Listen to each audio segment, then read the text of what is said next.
लगेगा उस ब्राह्मण की देन समझ लो। असली ब्राह्मण वो थे।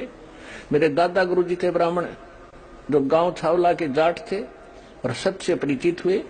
वो पंडित चिदानंद जी कहलाए, लेकिन हमारे पूज्य गुरुदेव जी पंडित नहीं कहलाए, वो संत कहलाए। लेकिन जिनको तुम हम ब्राह्मण कहते थे, एक वंश को, उस वंश में जन्मे थे मेरे पूज्य गुरुदेव जी, ब्राह्मण वंश में। लेकिन उन्होंने कभी अपने आप को वो पंडित नहीं कहा, एक संत और एक दास कहा।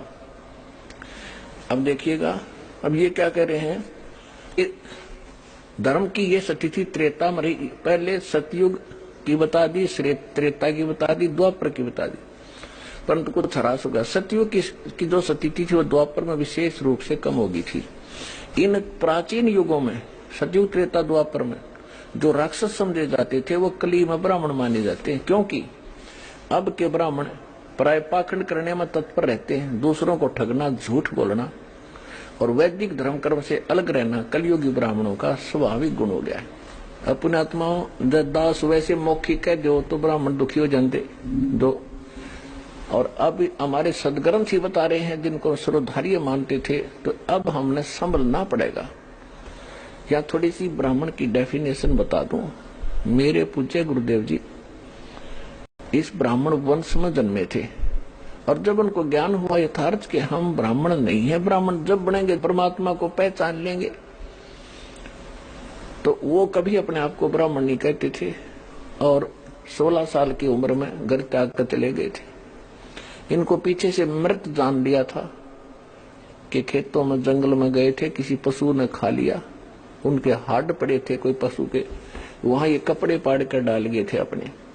इन्होंने तो पीछा छुटवाना था जगत से, ब्रह्म पहचान लिया था इन्होंने। तो पीछे से इनके सारे संस्कार किए गए, श्राद्ध भी निकाले गए, और फिर पितृ रूप में पूजा शुरू होगी। ये जगत का उद्धार कर रहे, लाखों लोगों का उद्धार कर दिया।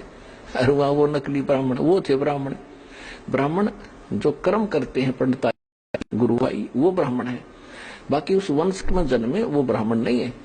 जैसे कोई वैद्य होता था पहले, और वो बहुत अच्छा वैद्य था, नब्ज देखते ही रोग जान लेता था, दवाई कारगर देता था, स्वस्थ हो जाते थे, बड़ा प्रसिद्ध हो गया।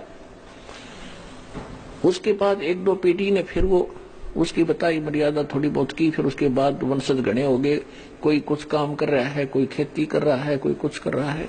तो ऐसे वो फिर वैद्य नहीं, वो लिखते जरूर थे, अपना सरनेम बना लिया उन्होंने वैद्य। कोई बना लिया पंकज वैद्य, कोई मनोज वैद्य, और लिख रहा है पंकज वैद्य। और जूतों की दुकान कर रहा है, लिख रहा है मनोज वैद्य, और खोल रहा है कपड़े की दुकान।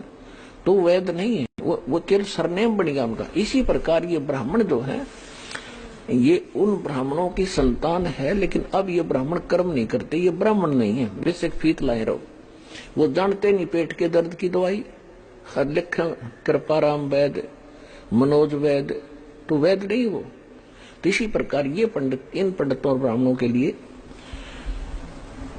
ये शब्द प्रयोग नहीं करेंगे। वो ब्राह्मण जो धर्म कर्म से परिचित मानते थे, अपने आप को सदग्रंथों से परिचित मानते थे और बकवाद उल्टी करते थे, उनके विषय में कहा गया कि वो कलयुग में जो ब्राह्मण यानी गुरुवाई करते हैं, वो सतयुग के राक्षसों जैसे, सतयुग त्रेता द्वापर